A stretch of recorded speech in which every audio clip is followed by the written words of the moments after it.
Wow, I have not ridden my Ducati in a long time. I'm pretty sure I haven't been on this bike since I took down the tail of the Dragon in early May. It is now late August. That is pretty embarrassing. So right now we're on our way to Ducati Detroit. It's a Dream Cruise weekend here in Metro Detroit area, and they're doing a Scrambler test ride event. So we're gonna cruise Woodward on the way up to the dealership, and then ride a Ducati Scrambler for the first time.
Alright, so this is my first ride on a Ducati Scrambler ever, and I'm riding the brand new for 2017, maybe 2018 model year, the Cafe Racer model trim.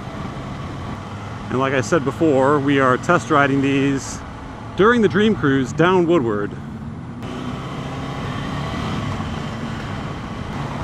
So this 800cc engine, it's got some grunt to it. The seating position is certainly more upright than the sport bike, coming from just getting off my 848 model Ducati. Man, that thing's got some serious power, I bet.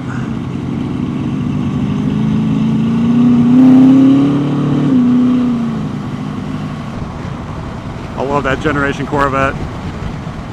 My absolute favorite ever Corvette is a 63 split window. Total Corvette fanboy. I mean, all in all, it's a very comfortable bike. I mean, I usually gravitate towards more hardcore sport bikes or total hooligan-y supermotos.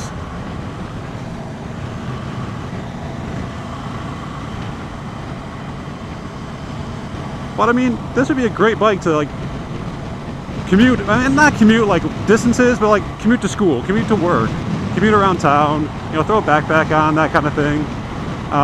Definitely not a long distance or touring bike by any means, but it's like scoot around town, go to the cafe, I mean, hence the name, Cafe Racer.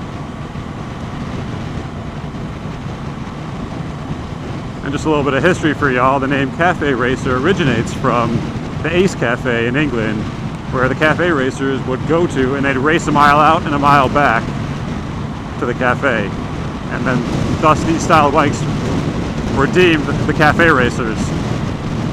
And these types of bikes, these cafe racers, scrambler style is really coming into vogue in the last couple years.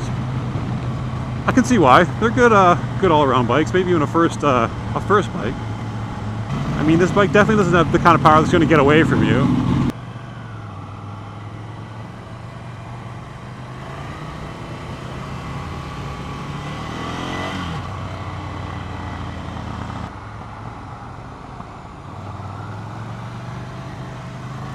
Kind of falls into corners strange.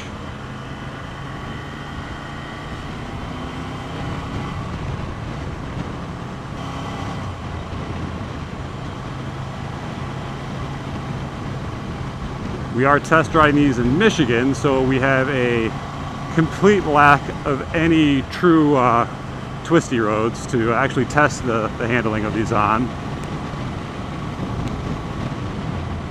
But it seems to handle all right. It really feels like you're over the front wheel though, so it's kind of a strange handling feeling. Like, I know most sport bikes, the rake is very sharp in front, but I mean, this almost seems, I don't know, it just seems like you're really on top of the front wheel.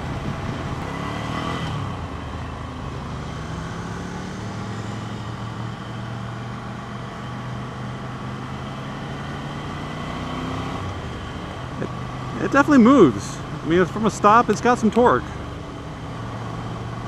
I mean, that's what you get from these V-twin engines, or these L-twin engines, excuse me. Is you do get a lot of low-end torque. So it's nice, again, if you're a new rider, you're gonna reduce your likelihood of stalling out at low speeds, because it's just gonna, I mean, if you let the clutch out slowly, it'll just kind of chug along, and you're not gonna stall it, as long as you're on the kind of an even grade.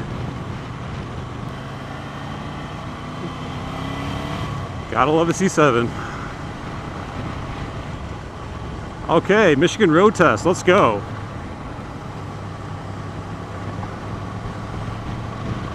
Surprisingly soft.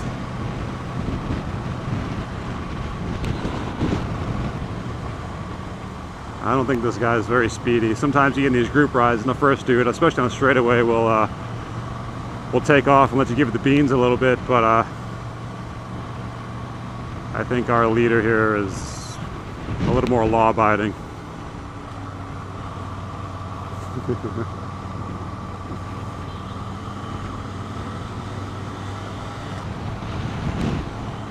Some people have some money up here.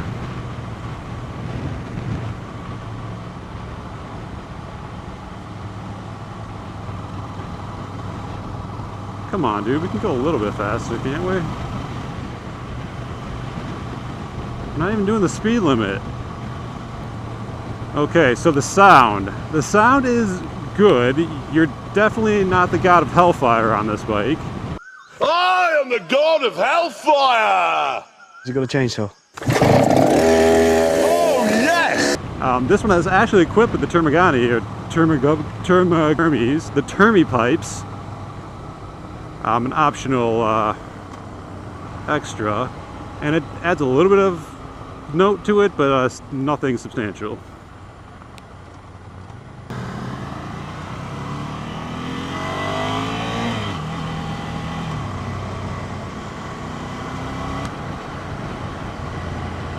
It's definitely passing the Michigan road test.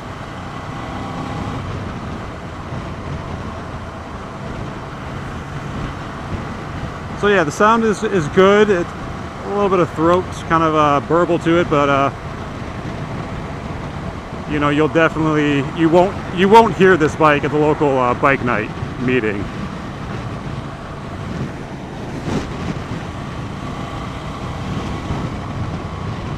The tachometer in this bike is a little weird. It's kind of reversed. It starts at 0 here, then goes around to 12,000, I mean. It's kind of counterintuitive. You'd think it would kind of go this way, from left to right. But other than that, it's easy to read.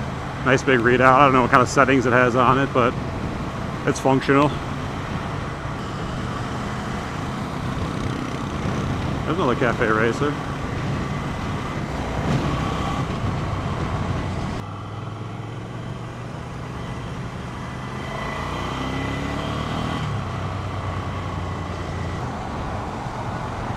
All in all, this isn't a bad little bike though. I mean, if you live in more of an urban area where, you know, you're not going to be doing a high speed, you know, very curvy runs, but to scoot around, get to the store, get to your buddy's house, race to the cafe and back. Not a bad bike, really.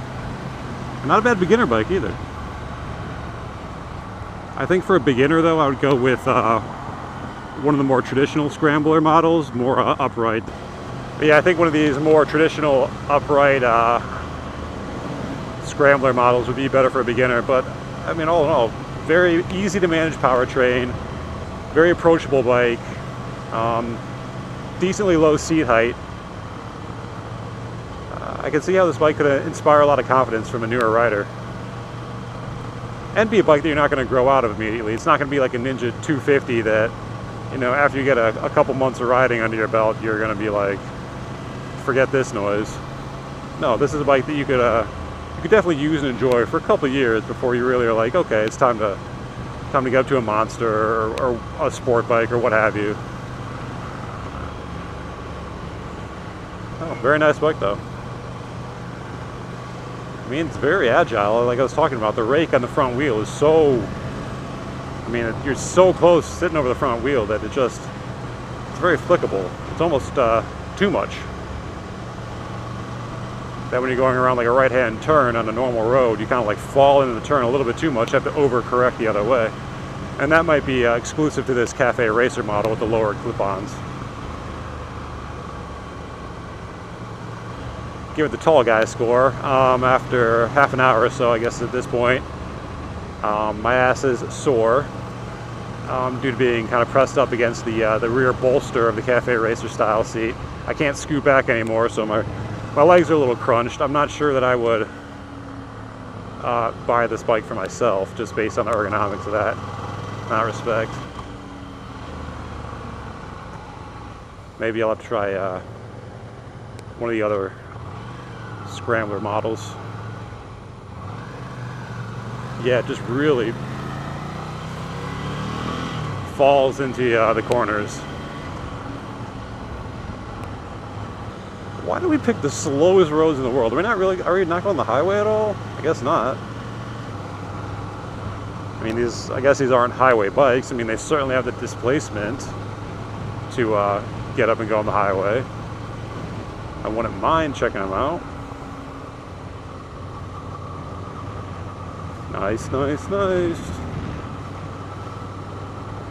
Gotta love Dream Cruise week in Detroit. Always like to sandbag a bit in these group rides, kind of get on the on-ramp and then pretend to miss a gear, pretend to neutral drop it, and then let a little space build up and then open her up a bit. I don't think that's going to happen on this ride.